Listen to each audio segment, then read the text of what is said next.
Welcome to Milky's kitchen. இந்த video பார்க்கறதுக்கு முன்னே லைக் பண்ணுங்க, சப்ஸ்கிரைப் பண்ணுங்க. வாங்க வீடியோ பார்க்கலாங்க.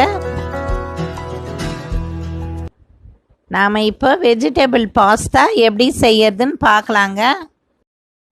பாஸ்தா 100 கிராம், மிளகாத்தூள் 1 ஸ்பூன், தனியாத்தூள் 1 ஸ்பூன், இஞ்சி பூண்டு பேஸ்ட்டு 1 ஸ்பூன், கரம் மசாலா அரை ஸ்பூன், கொத்தமல்லி புதினா தேவையான அளவு எடுத்துக்கங்க. கேரட் 1 கேரட், கொடமிளகா 1, பச்சை பட்டாணி 50 கிராம், வெங்காயம் 1, தக்காளி 1 பொடியாக கட் பண்ணிக்கங்க. எல்லாத்தையும் பச்சை மிளகா வேணும்னா போட்டுக்கங்க, இல்லைன்னா வேண்டாம். நான் மிளகாத்தூள் யூஸ் பண்ணிக்கிட்டேன். ஒரு பாத்திரத்தில் தண்ணி வச்சுக்கோங்க. அடுப்பில் 1 ஸ்பூன் எண்ணெய் விட்டுக்கங்க அந்த தண்ணியில். அப்போ தான் பாஸ்தா ஒன்றோட ஒன்று ஒட்டாது. இது மாதிரி பாஸ்தா நிறைய டிசைனில் கிடைக்குது. நான் சிப்பி மாதிரி எடுத்துக்கிட்டேன், சங்கு மாதிரி இருக்கும். இது 100 கிராம் பாஸ்தாவை எடுத்துக்கிட்டேங்க. தண்ணி நல்லா கொதிக்கணும், கொதிச்சதும் தான் போடணும். 1 ஸ்பூன் எண்ணெய் விட்டுக்கங்க. உப்பு அரை ஸ்பூன் போடணும், ரொம்ப போடக்கூடாது. நல்லா சாதம் கொதிக்கிற மாதிரி நல்லா கொதிக்கணும் பாஸ்தா. பாஸ்தாவுக்கு தேவையான அளவு உப்பு போட்டுக்கங்க. நல்லா கிளறி விடுங்க. ஒன்றோட ஒன்று ஒட்டாமல் நல்லா கொதிக்குது பாருங்கள், சாதம் மாதிரி. ஒரு வடித்தட்டில் போட்டு கொட்டி தண்ணியெல்லாம் ட்ரெயின் பண்ணிவிடுங்க. எண்ணெய் 1 ஸ்பூன் விடுறதால ஒன்றோட ஒன்று ஒட்டாமல் வரும், இல்லைன்னா ஒட்டிக்கும் ஒன்றோட ஒன்று. கொதிக்கும் போதே நல்லா கிளறி விடுங்க. இது குழந்தைங்க ரொம்ப விரும்பி சாப்பிடும். ஈவினிங் ஸ்நாக்ஸ் மாதிரி செஞ்சு கொடுக்கலாம் இந்த பாஸ்தா. பாஸ்தா வெந்துடுச்சான்னு பாருங்கள். வெந்ததும் ட்ரெயின் பண்ணிக்கங்க. ஒரு பேனை அடுப்பில் வச்சு 3 ஸ்பூன் எண்ணெய் விட்டுக்கிட்டேன். சோம்பு வாசனை வேணும்னா போட்டுக்கோங்க, நான் போடலை. வெங்காயம் பொடியாக கட் பண்ணி வச்சுக்கிட்டேங்க, அந்த வெங்காயத்தை போட்டுக்கிட்டேன். எல்லா காய்களும் பொடியாக கட் பண்ணிக்கங்க. உங்களுக்கு பிடிச்ச காய் எதுனாலும் சேர்த்துக்கலாம் இந்த பாஸ்தாவில்.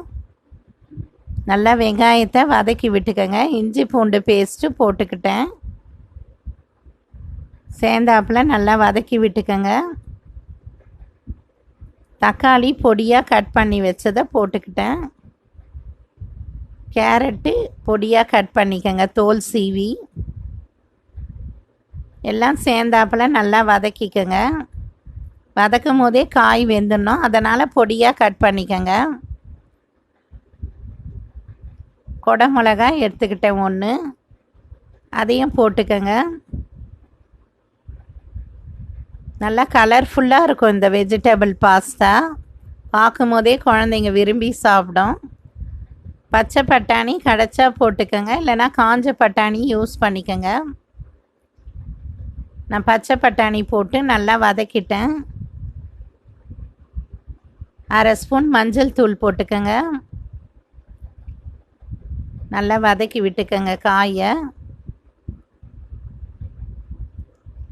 சில்லி பவுடர் 1 ஸ்பூன் போட்டேன். பச்சை மிளகா போடாததால் சில்லி ஸ்பூன் 1 ஸ்பூன், தனியா 1 ஸ்பூன் போட்டுக்கிட்டேன். தனியாத்தூள், கரம் மசாலா அரை ஸ்பூன். இது நல்லா வாசனை கொடுக்கும். எல்லாம் சேர்ந்தாப்பில் நல்லா கிளறி விடுங்க. சால்ட்டு போட்டுக்கங்க. ரொம்ப சால்ட்டு வேண்டாம், பாஸ்தாலேயே சால்ட்டு போட்டுட்டேங்க.